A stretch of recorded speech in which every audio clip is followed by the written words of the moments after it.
Hello guys, welcome back to Kanunshala. I'm Amanda for Current Affairs and Legal GK and we're back with our new video.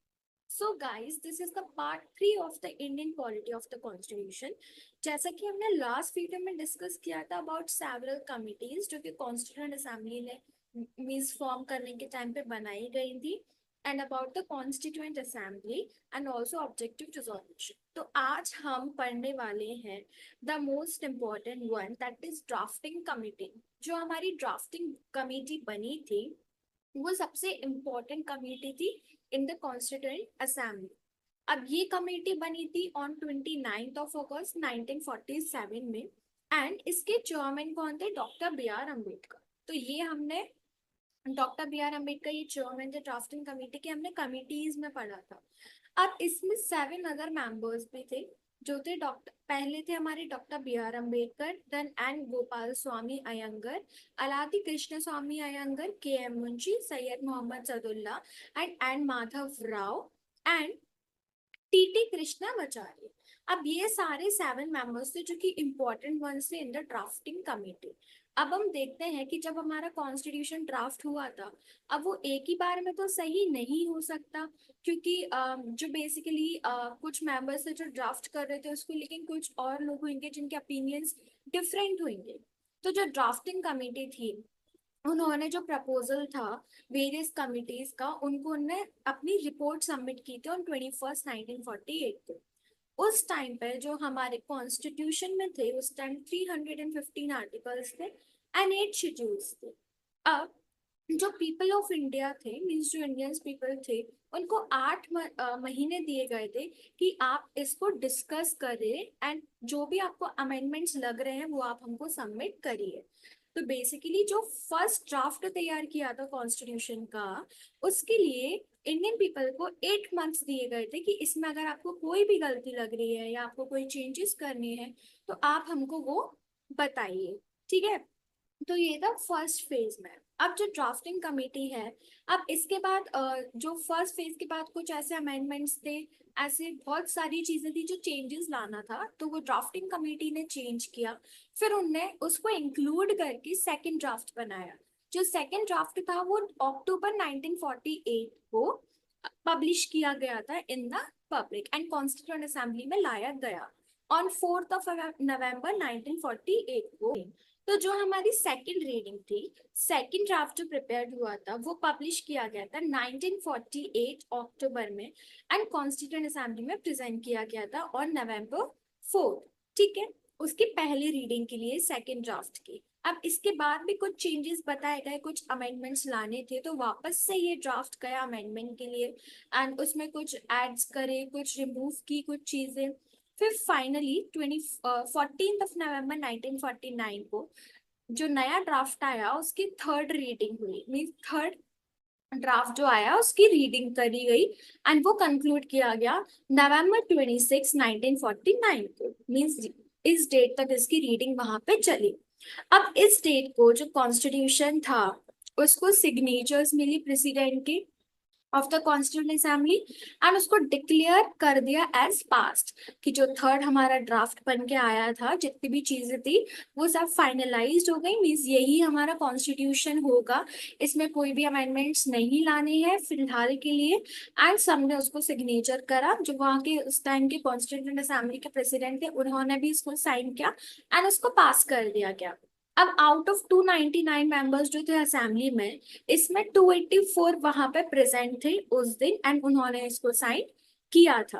अब कुछ important points जो कि इसके purpose से important हो जाते हैं, जो हमारा पूरा प्रिपरेशन था कॉन्स्टिट्यूशन का, कौन सी डेट को, उस टाइम कितने आर्टिकल्स थे, तो हम वो देखते हैं. तो जो फाइनल सेशन था कॉन्स्टिट्यूएंट असेंबली का, मीन्स अभी कॉन्स्टिट्यूएंट असेंबली ही है, अभी ये पार्लियामेंट नहीं बना है. तो जो कॉन्स्टिट्यूएंट असेंबली का फाइनल सेशन था वो था हमारा जनवरी 24 1950 को, जहां पर डॉक्टर राजेंद्र प्रसाद को first president of the Republic of India elect किया गया था. ठीक है, एंड उसके बाद जो हमारा कॉन्स्टिट्यूशन जो फोर्स में आया था वो आया था 26 ऑफ जनवरी 1950 को, जिसको हम बनाते हैं एज अ रिपब्लिक डे. फिर जो कॉन्स्टिट्यूएंट असेंबली थी उसने 2 years 11 months and 18 days लिए थे to complete this task, means to form the draft of the constitution, now to frame the constitution. And इसमें उसके 11 सेशंस लिए गए थे, मीन्स कॉन्स्टिट्यूएंट असेंबली ने 11 सेशंस में कंप्लीट किया था। अब जो हमारा नेशनल फ्लैग है and national anthem and national song भी इसके बाद आया था, एंड इसके पहले भी आया था। जैसे नेशनल फ्लैग जो है वो हमारा 22 जुलाई 1947 में आ गया था आफ्टर द, फिर उसके बाद जो नेशनल एंथम है एंड नेशनल सॉन्ग है वो January 24 1950 में आया था। ठीक है, तो ये क्वेश्चंस भी इंपॉर्टेंट होते हैं। नेशनल फ्लैग कब आया, national anthem and national song, तो जुलाई 22 में आया था national flag, and national anthem and national song आया था हमारा 24 January 1950। अब जो कॉन्स्टिट्यूएंट असेंबली है वो is a provincial parliament of India, continue हुई फ्रॉम 26 January 1950, जब तक एक न्यू पार्लियामेंट नहीं बनी थी in the first general elections 1951-52। तो यहाँ से एक और क्वेश्चन आते हैं कि जब कि हमारा जो फर्स्ट जनरल इलेक्शन है वो कब हुआ था, तो इन द 1951 से 1952 तब तक के लिए जो हमारी कॉन्स्टिट्यूएंट असेंबली थी वो एज अ प्रोविंशियल पार्लियामेंट थी।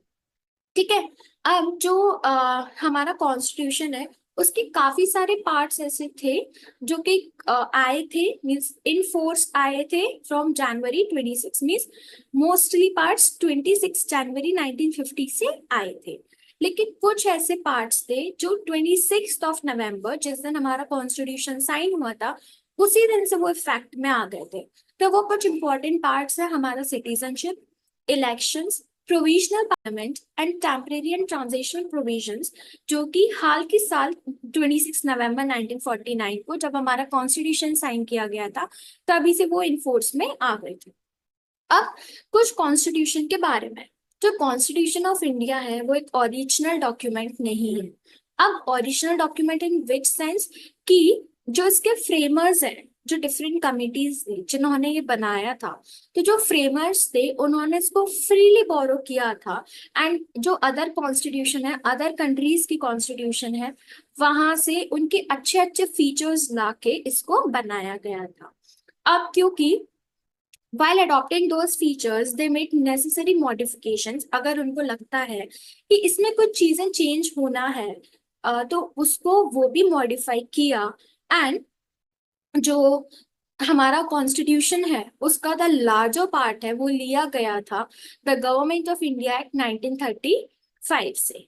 ठीक है, तो वैसे ही सबको पता है कि हमारा जो कॉन्स्टिट्यूशन है उसमें बहुत सारी चीजें बोरो की गई थी फ्रॉम हेयर एंड देयर। ठीक है, तो ये क्यों की गई थी, for the suitability to the constitution, means वहां पे ये चीजें ऑलरेडी है, मीन्स इफ दे वांट की इलेक्शंस है सपोज, तो इलेक्शंस कहाँ पे प्रॉपर तरीके से होते हैं वहां का जो प्रोसीडर है उन्होंने वो कॉपी किया अपने कॉन्स्टिट्यूशन में।